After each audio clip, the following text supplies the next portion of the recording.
Well, good morning, and thank you very much for joining us. How was your weekend? Hope it was restful, and hope that it was easy for you to get all that you needed as far as the kitchen is concerned when it comes to maintaining the household. And that begins to tell you that we're going to be talking about the rising prices of food this morning, and the nexus between that and insecurity, if indeed there is any. The fact that people are poor, does it automatically mean that there will then be insecurity in the land? Many Nigerians recount how they grew up, quite frankly, poor. But we don't hear of those times when there was insecurity in the land. So the insecurity in the land, is it a separate thing, or is it connected to the rising food prices? Experts are saying that prices have been rising, in the last 6 months. They've just been rising inexorably. And very few people can really afford to continue to consume what they used to consume before because incomes are static. Okay, let's talk about this. We have a couple of experts. Let me introduce Dr. Victor Ahai. Dr. Ahai is an African affairs analyst.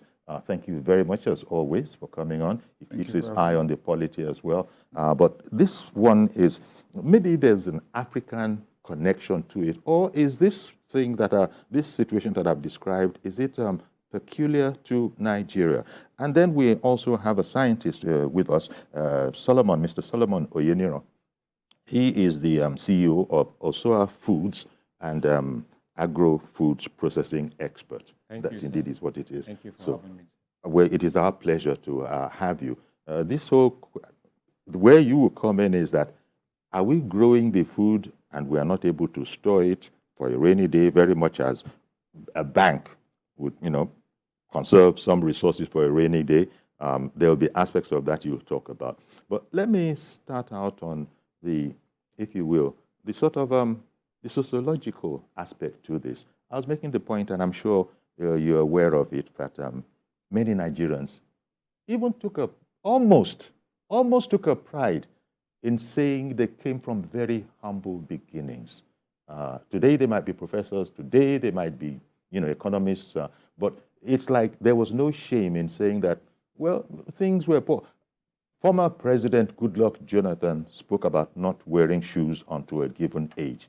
Surely that couldn't have been as a result of affluence, but still, look at where it took him.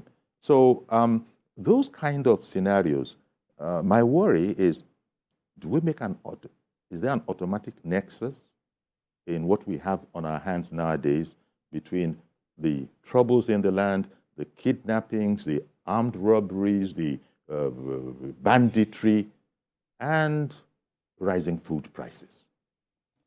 Thank you very much.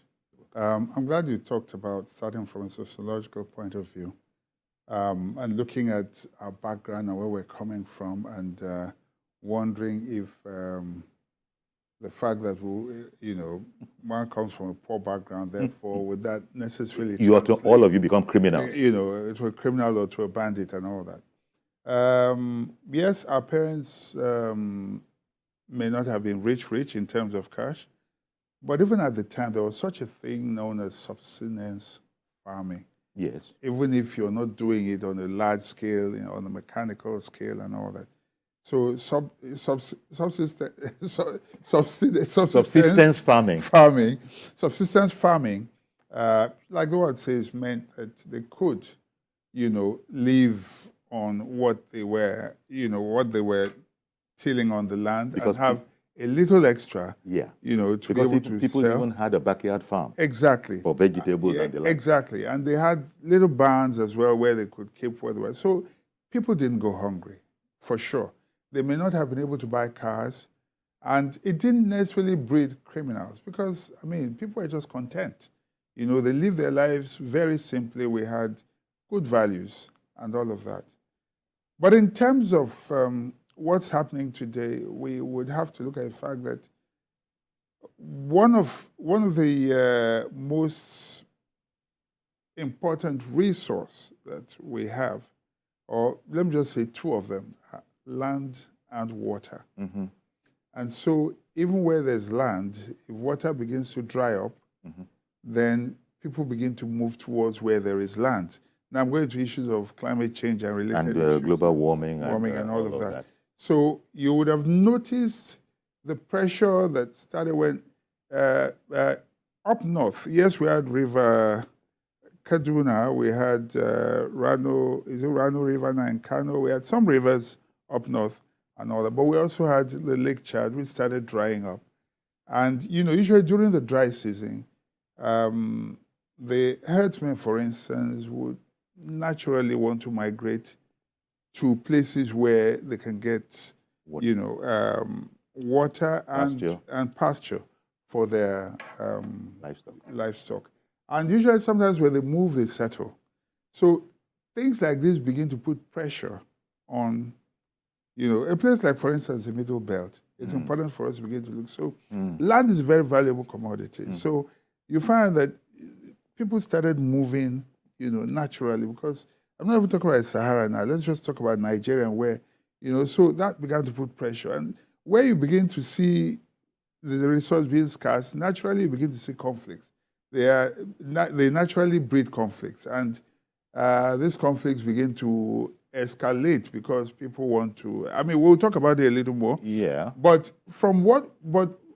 going to the main topic of the day, which is the nexus between food insecurity, food insecurity, food scarcity, and food scarcity via rising food prices, yes, and insecurity. Yes, it's so obvious. You can see that from what started happening from Boko Haram and all of that, all the banditry in the north and all, where whole villages were sacked. And don't forget that was the mainstay of most of these villages, farming. Farming. In So the north, farming is huge. Exactly. Yes, we had refugees, internally displaced persons, and then apart from these internally displaced persons, people were dislocated from their normal habitat, where they had land rights, where they could go and farm. So they were dislodged from this place, and so they could not go to farm. And so a lot of this has happened, and consequently, you find a situation where it also has a telling effect on, the harvest, in the following year and all that. And it's like, how do I put it now? It's like, how do you put like chicken and the egg, which one comes first? We have a vicious circle, actually, it's a language I'm telling you. It's a vicious circle. So whether we like it or not, we can see the consequences of this terrorism, banditry, sacking of these villages, and of the farmers from their natural, where they had land rights. Yes. And what is so it was a normal profession of our people to go to the farm. Yes. The entire family was involved. Yes. And things have certainly changed. Experts are saying that food prices have surged by over 50% in the past year, Mr. Oyeniro. And what's the role of food conservation technology, or is it so bad that those indices don't figure anymore? Yeah, thank you. The insecurity that we have in Nigeria has really exacerbated so many things, including poverty and lack of income of the people, the ability to earn of our people. So you're talking about the farming community, which is a substantial community in Nigeria, yes. Right? Yes. Their livelihood has been taken away because of insecurity. Yes. People are fearful. They can't go to the farm. They can't go to the farm. And you can agree with me that recently, in the last, after the president has settled, is when this insecurity begins again. Towards the electioneering time and some other things, we have a lesson of insecurity and banditry and the actions of Boko Haram. Then now, it's upsurge. It's certainly, you just find that insecurity is everywhere, not only in the northeast or in the northwest, it's cascading down to the south. And what's really, it's everything is a chain. If there is insecurity, as Prof has said, it's going to come on food, because nobody will be able to go to farm. So the little produce that is coming down is going to be competitive. The forces of demand and supply will just kick It's the going to price be upward. competitive. And so so that the ordinary man can barely afford to feed his family. The ordinary man. And Dr. Hai was talking about subsistence. You went and subsistence farming. affected me with that. Subsistence farming. Good for you. You know, what are there big agro farming operations in Nigeria as well? Because the subsistence farming, yes, it has its own part, but that is not the way forward, and people have known it and have been working on it for a while, that we need farming on an industrial scale. Has this insecurity radically affected that as well? Yes, I think we should be looking at, thank God that the new administration, as we now have somebody that is knowledgeable on as the executive director of a Nigerian Stored Product Research Institute, Professor Lateef Soni, who is the executive director of that. So if in situations like this, all stakeholders must come together. When we have, but there are seasons in life. When we have bountiful harvest and some other things, we need to preserve all these foods.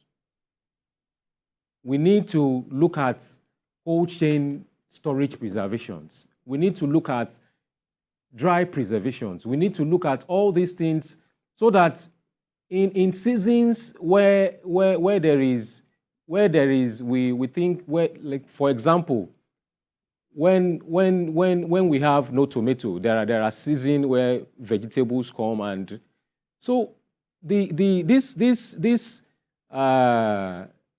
institute and institute of government that we have, the Stored Research Institute, and they just push all these things out to the populace. But looking at the pictures that we're showing right now, it looks like a bountiful. The markets, it's green, all sorts of greens. The yams, the picture that just went by.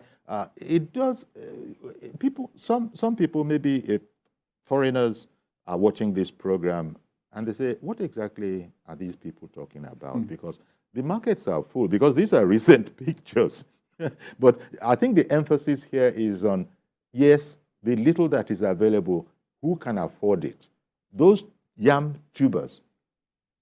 I mean, the malams who sell yams, I don't think it's possible now to buy a tuber for below 1,000 naira. True. And by the time we're talking about 1,000 naira, it's a miserable specimen of the yams that we used to know. Yes.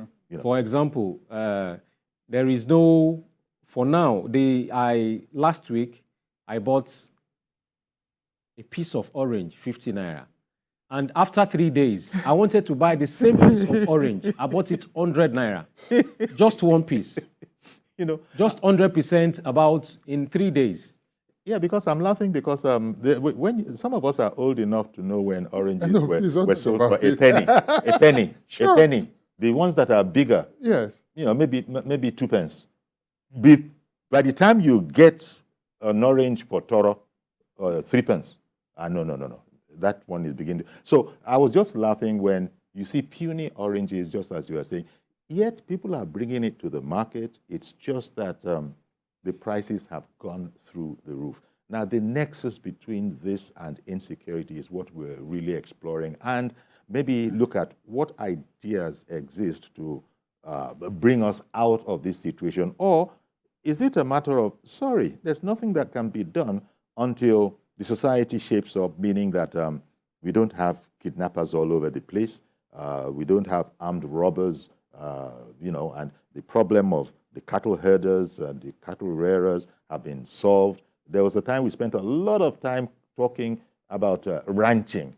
But then it's not working because a lot of people are saying, look, my ancestors have been doing it for thousands of years the way we're doing it now. And so there's a pushback on all of that. Okay, so two things. First of all, I have a story to share about a farmer I know personally. This is first-hand information, not someone who knows him telling me. This guy has close to 100 hectares or so. 100 hectares? Yes. Okay. Yes. And he was big into farming. The last time I spoke to him, I just asked casually, because amongst other things, he also does, I got honey from him. It was from him I learned that, the taste of honey can be different depending on the tree and the pollen in the area and all that. So I was like, I still remembered the gift he gave me at the time. I was just asking about his farm. I hadn't spoken to him for a while. He said, sorry, farm is gone. I asked why. He said they're not farming there anymore. That they were sacked by, I don't know, it's herders or whatever, but they attacked the farm. They had a farmhouse there with solar, everything. They were completely sacked. They were sacked. He has no plan of going back there again. All the workmen, everybody has gone away. Of course, they have their land title, so it means nobody can just go there. But he's not talking about farming anymore. So you can imagine how much. Did you say 100 or 1,000 hectares? No, over 100 hectares. Over 100 hectares. You know what a hectare is? It's huge. It's big already. So by normal standards, very big. Because that would have been a massive investment. Massive. Tractors and everything. So there's lots of employment there. You can imagine the amount of food that would have been produced there and pushed into the market. And by the way, what we saw on TV were imported food. I saw apples. That's all grown in Nigeria. It was imported. So you may see a lot of that. It doesn't mean that it's from the farms. But coming back to the important point here now, there are two things to look at here now. First, and perhaps it should be of interest to government. I've always talked about a strategic grain reserve. I don't know what is happening to that. That could have been something that could have, while we're tackling insecurity, could have been like a buffer for us at a time like this. Then the other thing of interest is the fact that, you see, the reason this is to continue to be expensive is that along the value chain, we have failed to set up, talk about location or localization of industries. Let me use the Benue Basin, for instance, where a lot of oranges are grown, or you look at places like Nsukka, where you get cashew nuts and all that. Have we thought, for instance, about setting up factories, have the complete chain around Benue there, both for packaging, logistics, the processing of the oranges, before, instead of taking them because from the farm, before it gets to Lagos, they've lost almost 80%. There's so much spoilage. Almost 80% of it. And the farmers don't want to lose out. Business people don't want to lose out. So all of that has been lost is going to come onto an orange costing, did you say 50 naira or something like that? Up to 100, that's the last time he bought. But you see, what makes it even more expensive? Usually if it comes out newly, it might be cheap because they just want to dispose of it. But now, what are you disposing of? There's not enough, which is why the prices are escalating. And these people, there's no method of, no conscious effort at preservation or taking industries close to these bees, these sources, so that we can store them, ready for, companies. Are we stuck then? Are we stuck in this vicious cycle that you were speaking about? Because what Nigerians want and need, and it is known by the authorities, is an immediate solution to this. But people are going to start talking about medium-term solutions, long-term solutions. We can discuss all of that. Yeah. But what can possibly be done in the interim such that, look, I have, pity parents who send their kids out to school. In our day, you were probably a very good, lucky child if you got maybe 2 or 3 pence to take to school. Yes, yes. Nowadays, people, apart from uniform and all of that, now have to maybe find 100 naira is not going to get anywhere, but probably that's what they take. But Mr. George, good morning to you, sir. Thank you for holding on. Good morning to you and the guest, Uncle Yori. Good morning. Uncle Yori, thank you very much for bringing up this topic this morning. I had been noting it that you will bring it up. Now, there is a great debate going on in the society, and that debate is about the price of fuel. Dangote factory has started producing. The factory in Port Harcourt is already prepared to also start producing. Uncle Yeri, I can tell you the reason for the sudden surge of food prices is the removal of fuel subsidy. The greatest palliative that the president can give Nigerians that can effectively replace all these cash transfers and all the rest is to subsidize the fuel price in a way. Now that we have refineries producing in Nigeria, I know that there was this 300,000 or 400,000 barrels per day that was prescribed for local consumption. Let the government give that 400,000 barrels to the refineries at a reduced price, if not free. And then the refineries should sell to the marketers in Naira. Dangote is already registering marketers now. The debate is going on. At what price are we going to sell it? What currency are we going to use for the purchase? How much is Dangote going to buy it from the government? The government needs to, please, if there's anybody listening, they should tell Mr. President that the greatest palliative we can give Nigerians is in this fuel price, and the opportunity for it has just come. If the fuel price is reduced to, say, about half of what we are buying it now, you will see that the price of food items will come down, because all of them, they always say it is the transportation to bring the food from the remote areas that brings up the prices. If the fuel is reduced, take it from me, there will be a relief. Indeed. Thank you. Thank you very much, Mr. George, for that contribution. I was going to come to you, your commentary on that, because we've talked about wastages also contributing to the soaring price of foods and all of that. Yes. What I want to say is we need cottage industries, more cottage industries in Nigeria. We need, I think the president is looking at bringing in small businesses, which I was in a meeting at VI where LCCI had the chairman of Chamber of Commerce and Industry. Yes, where he had they had the chairman of the fiscal reforms and tax reforms and the budget chairman. So what I got from that is that about 100 billion is being allocated for small businesses to rise. So what I'm trying to say is that if we have industries, that small industries that can process foods, I think we are in the right direction. Yes, but important as it is, these are not fresh ideas. Commentators have been making this point from before Buhari's administration, because there's no shortage of expertise saying the kind of thing that you've been saying.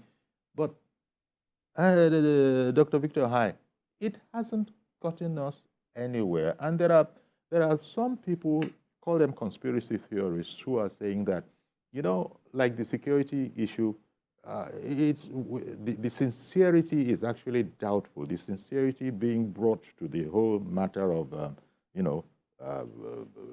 removing insecurity is actually doubtful. I might be segueing off, but people are saying that just let the president give a definitive order that insecurity, all these bandits, all these robbers, all these kidnappers, I give you 3, 4, 5, 6 months. And they said, if such an order were ever given, that we have the military, we have the wherewithal to indeed make a change.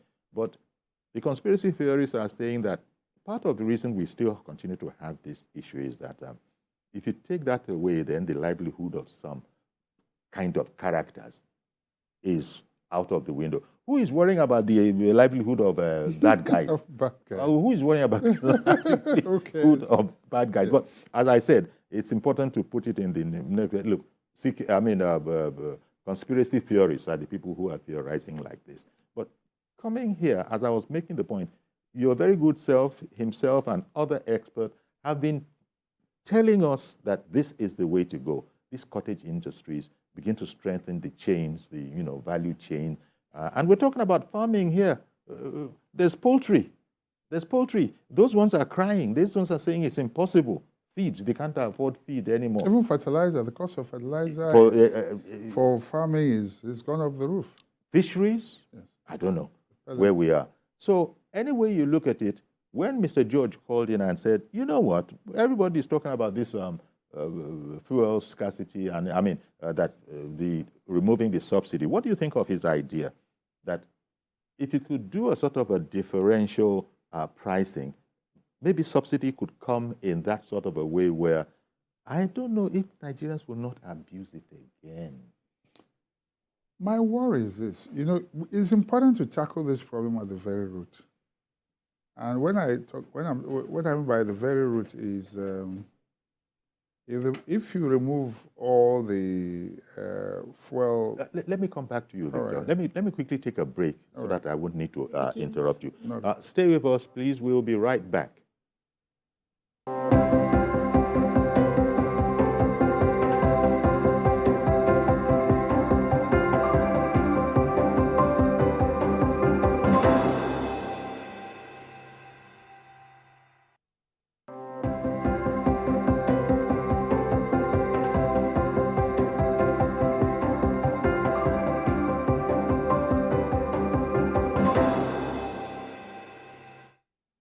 Okay, welcome back. And our guests are Dr. Victor Ohai, Africa Affairs Analyst, and Mr. Solomon Oyoniro.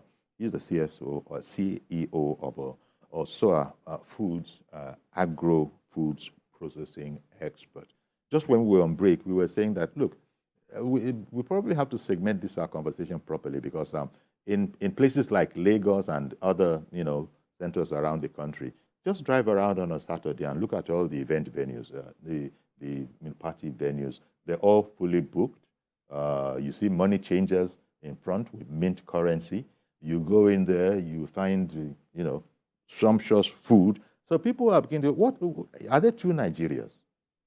If we're talking about spiraling costs of food, yet you see all of that. Is it really as serious a problem as we're trying to make out on this program? You were going to go into the matter that George's idea. Yes.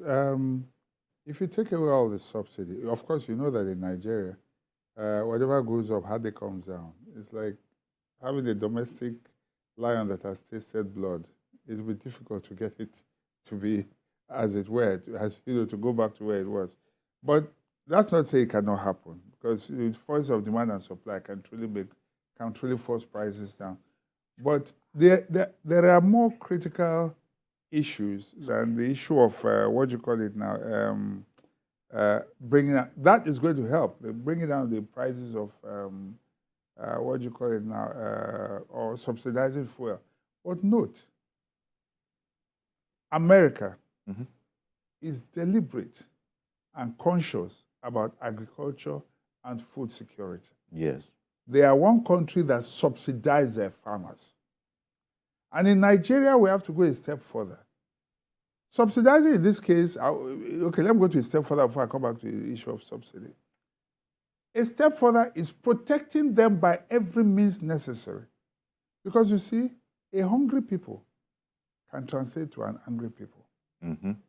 So the word food security can be double-edged, you know. It's not just about securing food, but also the state of security based on how the people feel. If they're not full, they can go to the streets. Because it gets to a point where because a hungry man can be an angry can man. be an angry man. Thank you very much. But there's this disparity, as I was just pointing out. No, I'm coming to the issue you know, of the disparity. but before you continue, sir, forgive me for interrupting you, because the program is interactive. No, it's fine. Yes, there you go. Dr. Jewett, good morning to you, sir. Yeah, good morning. Yes, thank you for calling in. You're on air now. Go ahead, please. Yeah. All right. This is your topic, insecurity and rising food prices. Well, the truth is insecurity and food prices are interlinked because without security, nobody can even go to the farm, nobody can produce, nobody can have factories and what have you. But the point is this. What I think we need most is a reorientation of our youth. Our youth should know that farming is a viable business. Our youth should know that farming is a decent thing to do. Because nowadays, once they say this guy is a farmer, you see people start looking down on you, and people will even think you're a poor person or you're a villager. Until our people start seeing very rich farmers in Nigeria, that is when the youth will feel happy to go into farming. And so the second thing is this. Without fertilizer, with high cost of feed, without power, how can we produce and how can we even have manufacturing industries to curtail waste? I remember I schooled in Kaduna in a place called Ikara. Then we had a food processing plant in that local government. You could see all these bringing their tomatoes and what have you to sell it off. And then there's this tomato processing, they call it processing. So you see, every farmer knows that once he produces, he get to sell all his farm produce. So you see, there's competition. That makes everybody to even want to farm more. But these days, you farm, you buy fertilizer at a very high price, high cost of transportation because of the removal of soil subsidy, and you go and almost 50-70% of your produce gets wasted before getting to Lagos. So this is our problem. The government knows this, but the government is just reluctant to do the right thing. Okay. Until we start doing the right thing, sir, I'm afraid we can never have this thing right. Thank you. Thank you very much. Well, when you said there that the government knows it but is reluctant, I guess they would beg to differ that, look, maybe the government is even overwhelmed. I don't know. But what Dr. Jewett was saying there reminded me, this is why I said a lot of these ideas, we've been hearing about them like ideas to get us out of the woods. We've been hearing about for some time. Because he brought to mind President Obasanjo, at the time he was head of state, Obasanjo, Operation Feed the Nation. Remember? Yes. Operation Feed the Nation. Yes. And that's what Dr. Jewett was talking about, that, look, people need to, they need to just embrace farming and know that there's no way around it. Whatever you're doing, it might be an extra stream for you. Even if it is not an extra stream for income, at least it can supplement what you're doing. But I interrupted you because of that call that came in. Well, a lot of things have come up since the call, but you recall DIFRI? Yes, DIFRI. During Babangida's time. Department for Roads, Food, Roads, and Rural Infrastructure. So you can say sort of they were intertwined as well, because good roads, of course, will lead to produce having easy passage and all. So government has to be deliberate. I was talking about the Americans. That's why Dr. Jewett said that government knows this, but I think, did he alleged that they're ignoring it. It's not. It can't be that they're ignoring. No. You see, we have to get our priorities right. Oil has spoiled us. As a matter of fact, agriculture will take more people off the streets. If we had like we had different this agricultural extension but people have to be program. attracted to agriculture. No, that's what I'm saying. That's the point that Jewett was making. No, with agricultural extension programs, I recall I talked about this issue of the value chain and taking the industries to those places where, as soon as you're farming, there are off-takers. You have the value chain close to that source of the source of production. You can process, you can package, and there's logistics, you can transport these things. It makes it easier. So there's little or no wastage. Okay. We have to be deliberate about them. This country has been mapped. We know what comes from every local government area across the country. Government can be deliberate about this. But because agriculture Yes. is, by its very nature, it's an ancient profession, perhaps as old as the so-called oldest profession in the world. And nowadays, the use that Dr. Jewett was, appealing to, they have alternative means. They don't want to wait for a cropping season. No, but we can be deliberate about this. The cyber, what the cryptocurrency Yes. now, and all sorts of internet-based incomes, and people just don't want to get their hands Not dirty anymore. every young person is there. You're right. It's easy to make a sweeping generalization. There are still men that are unemployed. How do you do this? If you have farming settlements, you can, and we talk about even these extension services. If government can go help them till the land, they cannot afford tractors. As but a the government, deliberate policy. yes, as a deliberate policy, You go out you there, know, you do the heavy grunt for them. Exactly. And there are some state governments. I recall seeing a documentary, I don't know if it's propaganda, but documentary from somewhere, Delta State. It may have been on your station or so. I saw it when Delta was doing things with your station, where they would go set up poultry for young people, train them, and you could see the testimonies that were coming from there. You could do the same with piggery. You could do the same. I mean, there's animal husbandry. There's so many. We have to be concerted about it and not give up. No, but that's the thing. We've got to be deliberate about it. That's it. Farming can truly be, I mean, that's something that can grow exponentially. Okay, I'm going to come to you, but let me bring on Dr. Yakub. Good morning to you. Thank you very much. You give me doctor today. Thank Calling you. from Good Dr. morning, Emo. Good morning to you, sir. Yeah, good morning, Chief. I am Yakub. Chief Jerry, I don't have much to say rather to support the opinion given by Mr. George. You know why? The reason is this. Chief Jerry, hello, sir. I don't know, maybe you are hearing me, sir. Yes, we can hear you. you. We can hear you. Yeah, thank you very much. You see, if Mr. President can give for that what Mr. George said earlier, Chief Jerry, I bet it. Every price of food in this country will drastically come down. Now, we were taught that when Dangote refinery started producing and then refine our petrol, the price of petroleum price will come down. But it looks like impossible. I don't know, I stand to be corrected, because now that the refinery have started producing now and then refine our petroleum price, I was taught that this thing will come down, and then every price in market will follow suit. Another thing is this, another person mentioned it earlier, which is insecurity. That's another area that Mr. President needs to do something to it. Because even though, as somebody said that you go to farm, if you even go to farm and then you make sure that everything put in place and then you protect, how will you sure that you are not going to be attacked in the farm? That's another thing is the road network. I used to tell you this, sir. I know that you are from Ogun State. Just try one Sunday, sir. Travel from Abulegba down to Abeokuta, and then come back on Monday, come and tell us what you face there. Because that road, and then I think later last year, Ogun State government said that they are going to fix that part of the road. And then nothing has been happened there. Tell me, the people that are producing farm, the yam and all that crop in the Yewa side, how are they going to bring this thing to urban city? It is impossible. Another thing is this. Do you know that when you are bringing crops from Ogun State and then from Okeogun rather, and then you get to toll gate, even before you get to toll gate, there are some other guys. We don't know who these guys are working for. You cannot carry this pass unless you settle them. Yeah. Where this money is going All to. sorts of and extortions. They will make sure that they stop your people. I And hear then if you. you dare not pay them, they will deflect the tire, and then the crop will just spoil there. We I are hear tired of all this kind of thing. So, Mr. President, you look into petroleum price. You should make sure that this thing comes down. Thank you, and God bless you, sir. Thank you very much, Mr. Yakub, for calling in. There are all sorts of encumbrances and distortions.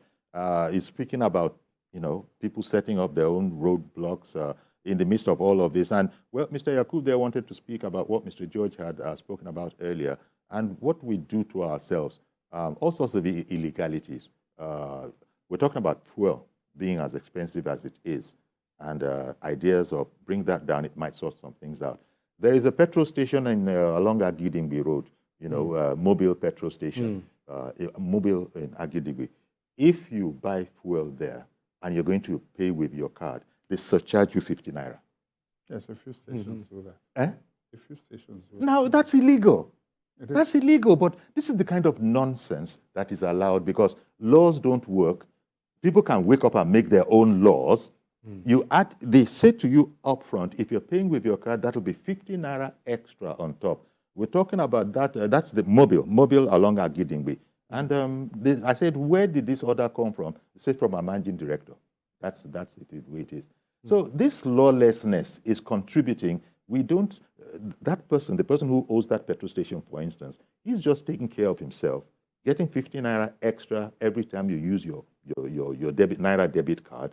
It goes to show you the lawlessness that goes on, and there must be the food version of it, I am sure. I am sure. So Yakub returned to the idea of find a way to subsidize. That word, one has to be careful about it because this administration has said subsidy is gone. Yeah. So they probably don't like the word subsidy being brought to bear. But would you like to comment a bit more on the whole idea of fix the price of fuel to the ordinary people, and a lot of our problems with escalating food prices will come down? Is that an optimistic idea, or do you think there's something to it? Yes, it's a good idea. Another point I want us to look at it is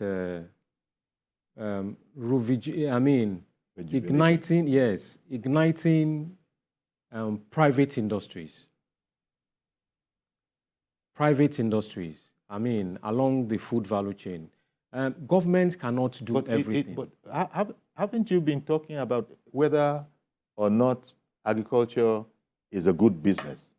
It's an indispensable business, but he just told us about a person with 100 hectares who has been sacked from his farm. I think it boils down to insecurity.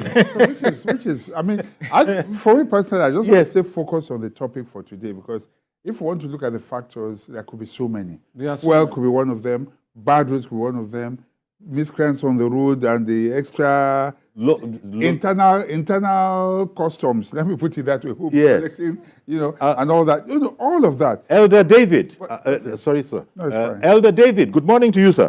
Good morning, sir. Yori. Thank you for calling in, sir. Hello.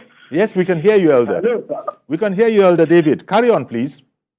Thank you, Yori. God will bless you, sir. Thank you, sir.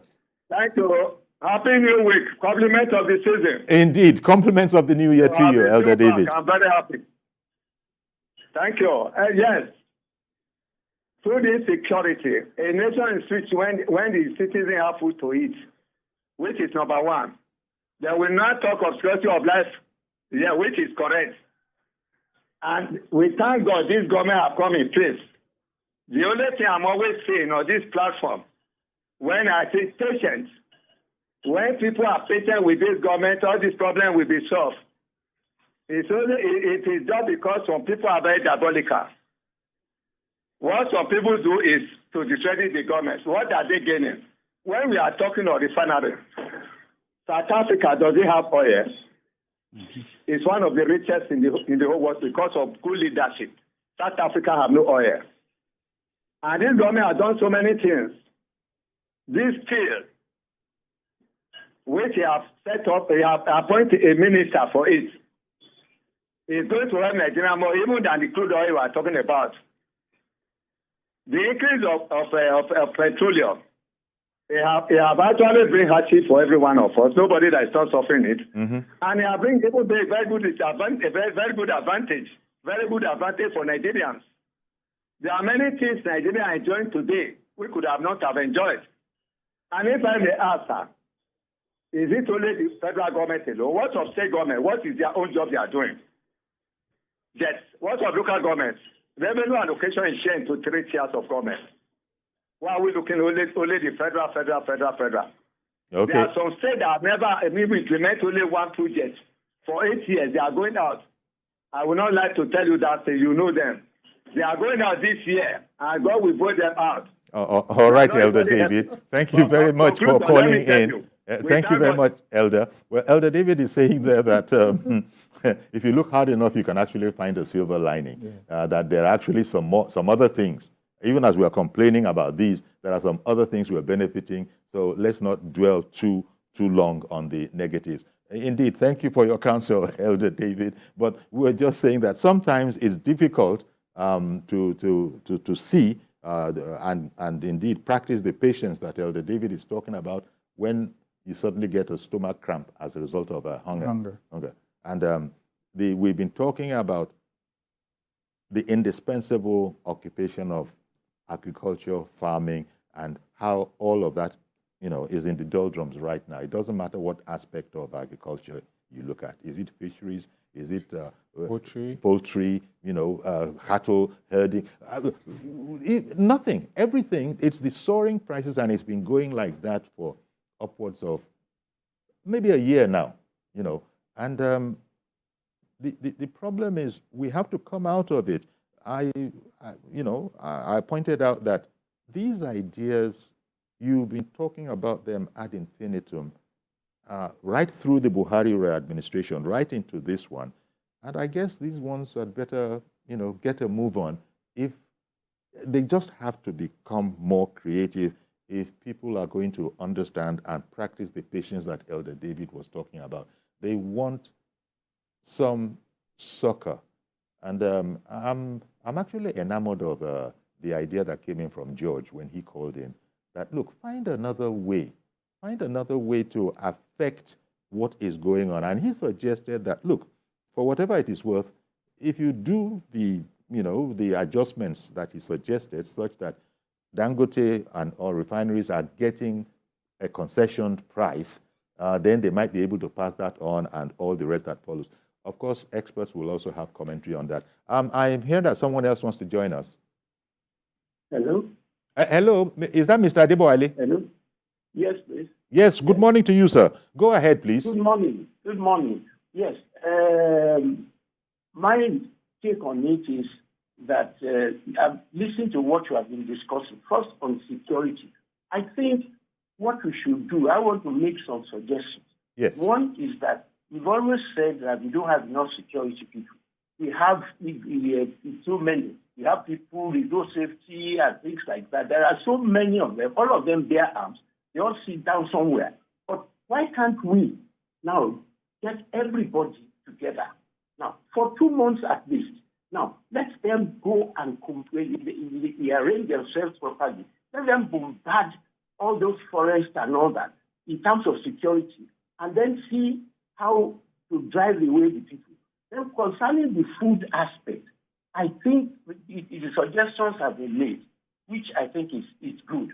First, the problem is the cost of transportation. Why can't we, like they did during the last the holidays? Now, why can't we arrange through transportation that the government will pay? Don't give the government. Why can't we arrange 774 local governments? By the time you do that, arrange a cooperative with the 774 local governments. Let them talk about how much the prices of the goods are, and then give them the cost of that transportation. You're not going to get spend 20 million out of 20 billion. Now, but what we tend to waste so much money. The problem is that these people, we talk about bad roads, but they still bring their goods out. Why not arrange transportation for them? Pay those transportation. The government, if the federal government can do that, the 774 local government, just informing the state government, I believe that will assist them so much to bring out their goods. The people still take these goods. If you arrange cooperatives, make them turn them into cooperatives. Okay. Make sure that these cooperatives are the ones that will arrange the prices. They are not also the ones that you are going to give the money to bring out the goods. All right, then. I beg your pardon, I've got to interrupt now, but I want to thank you very much, Mr. Adeboale, for making those suggestions and putting them next to other suggestions that have been made in this program. And Mr. Adeboale returned to the idea of a concerted action against this insecurity. You might have seen on social media in the past week or so where some experts, mainly retired military generals, have been saying that let the commander-in-chief, let him put a definitive order on ground. Let him put a definitive order on ground and then come and see whether we don't have the boys and the women in uniform to indeed, execute his order. But they're suggesting, as I say, conspiracy theories, that it is not so for a reason. We're going to have to leave it here, gentlemen, unfortunately. And there's so very much, as Victor was saying, there's so very much more that needs to be said. But let me just thank you very much, Solomon. Mr. Oyeniran, CFO, Ostra Foods, Agro-Foods processing expert, and Dr. Victor Ohai. He's a politician, actually, but at the moment he's an African affairs analyst. He's a man of many caps. Thank you very much, Dr. Ohai, for coming on the program as well. Thank you for having me. So that's our program. Do please join us tomorrow for a fresh edition. I am Yori Folari. Bye-bye for now.